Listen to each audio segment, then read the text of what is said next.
Épître de Jude, chapitre 1. Jude, serviteur de Jésus-Christ et frère de Jacques, à ceux qui sont appelés aimés en Dieu le Père et gardés pour Jésus-Christ. Que la miséricorde, la paix et l'amour vous soient multipliés.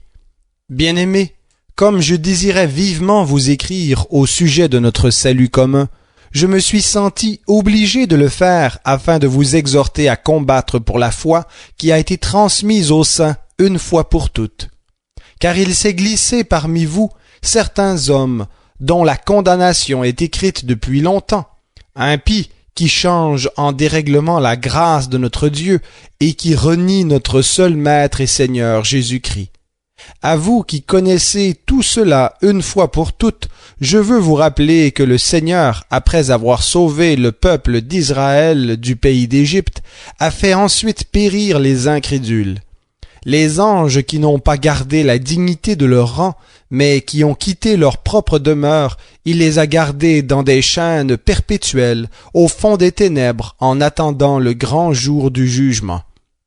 De même, Sodome et Gomorrhe, et les villes voisines, qui se livrèrent de la même manière à la débauche et recherchèrent des unions contre nature, sont données en exemple, soumises à la peine d'un feu éternel.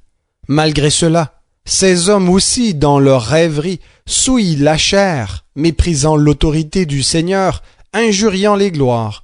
Or, lorsqu'ils contestaient avec le diable et discutaient au sujet du corps de Moïse, l'archange Michel n'osa pas porter contre lui un jugement injurieux, mais il dit que le Seigneur te réprime.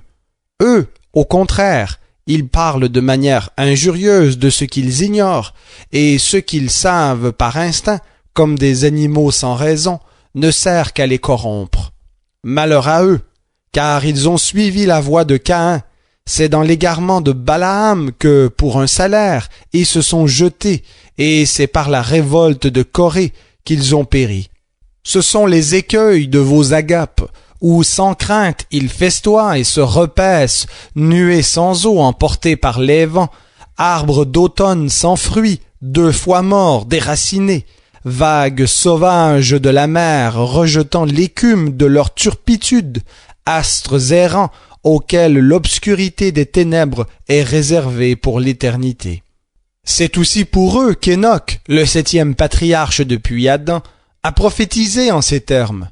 Voici que le Seigneur est venu avec ses saintes myriades, pour exercer le jugement contre tous et pour faire rendre compte à tous les impies de tous les actes d'impiété qu'ils ont commis, et de toutes les paroles dures qu'ont proférées contre lui les pécheurs impies. Ce sont des gens qui murmurent, des mécontents, qui marchent selon leur propre convoitise, dont la bouche parle avec grandiloquence et qui flattent les gens par intérêt. Mais vous, bien-aimés, souvenez-vous des prédictions faites par les apôtres de notre Seigneur Jésus-Christ. Ils vous disaient, à la fin des temps, il y aura des moqueurs qui marchent dans l'impiété, selon leur convoitise.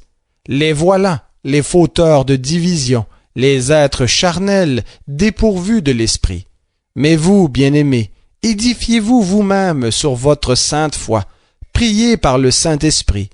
Maintenez-vous dans l'amour de Dieu, en attendant la miséricorde de notre Seigneur Jésus-Christ pour la vie éternelle.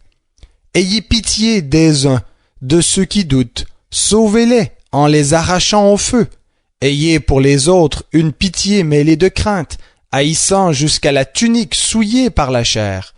À celui qui peut vous préserver de toute chute et vous faire paraître devant sa gloire irréprochable dans l'allégresse, à Dieu seul, notre Sauveur par Jésus-Christ, notre Seigneur, soit gloire, majesté, force et autorité, dès avant tous les temps, maintenant et dans tous les siècles. Amen.